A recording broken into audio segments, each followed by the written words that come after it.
I'm Patty Ann Brown, and you are in the Strategy Room. Take note, expect tax hikes if Hillary Clinton is elected in 2016. According to her campaign, the presidential candidate will outline her economic policy later this year, and it includes, quote, revenue enhancements, a term Clinton seems to be using instead of calling them tax hikes. So here with reaction, we have Democratic strategist David Mercer and Republican strategist Ron Bonjean. Thank you both for joining us. Thank you. So this all started when Hillary Clinton released a proposal for a universal preschool, and she didn't describe exactly how this would be paid for. Critics said that's going to be expensive. So in response, on Monday evening, her press secretary, Brian Fallon, tweeted, "We are rolling out major policy proposals over the summer and fall. Among those proposals will be revenue enhancements." David, could that term mean anything other than tax hikes?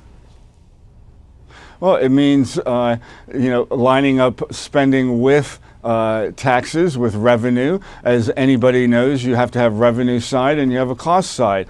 And I believe that what he was referring to and what the Hillary campaign will do is to set those priorities that they would like to see as policy should she be elected the next or the first woman president of the United States.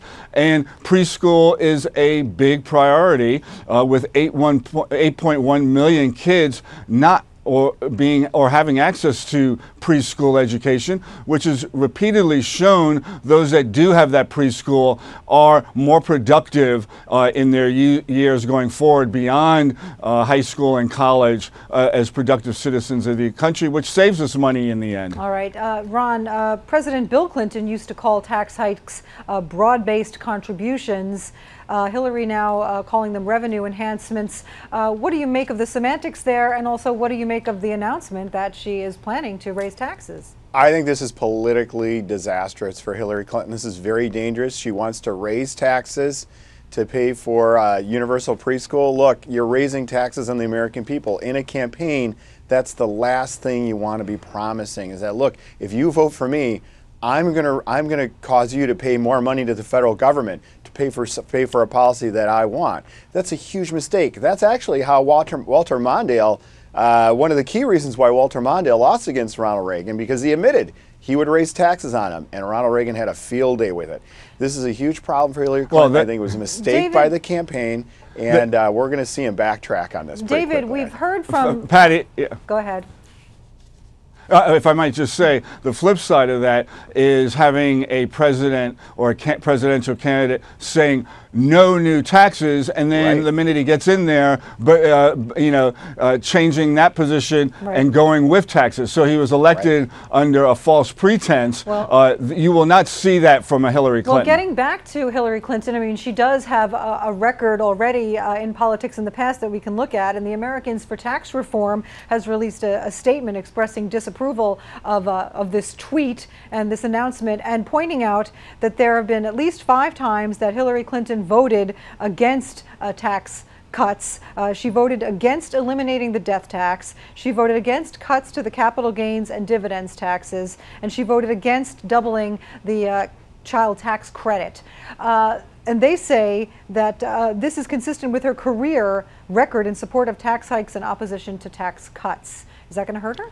Yeah, that's what they say. Well, that's what they say, and they also leave out the fact that she has been for tax cuts to the middle class and keeping that going. And as her campaign has said over and over again, and she has put forth, is that with all of what the American working class has done in getting to this point in recovery, we now have 12.6 million jobs created in the last 63 months. They're getting back on their feet. So let the American middle class and working class enjoy some of the benefits of that recovery, which is, let's not tax them, but at the same time, let's not do what the governors in red states or GOP governors are doing in their states to close budget holes in raising consumption and gasoline taxes, which only further burdens the middle class rather than getting rid of tax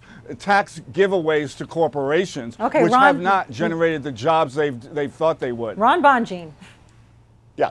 No, look, I think David's absolutely right. I'm so glad there's some truth in advertising here that Hillary Clinton's actually telling American voters that she wants to raise taxes. She did say to her credit back in the 2008 campaign that she would to raise taxes on people that made more money and businesses. So, and we've, you know, as you said, Americans for Tax Reform has provided a solid, showed her voting record. But again, this is going to be a huge problem for her because she has not really revealed her economic plan yet. Yet politically, we're talking about the fact she wants to raise taxes. She has to come out with a holistic economic plan. If there are tax cuts out there, she better be talking about those fast because this is political quicksand for her. All right, we're going to leave it there. Ron Bonjean, David Mercer, thank you both for joining us. And check out foxnews.com for more on the 2016 presidential race. I'm Patty Ann Brown. Thanks for watching.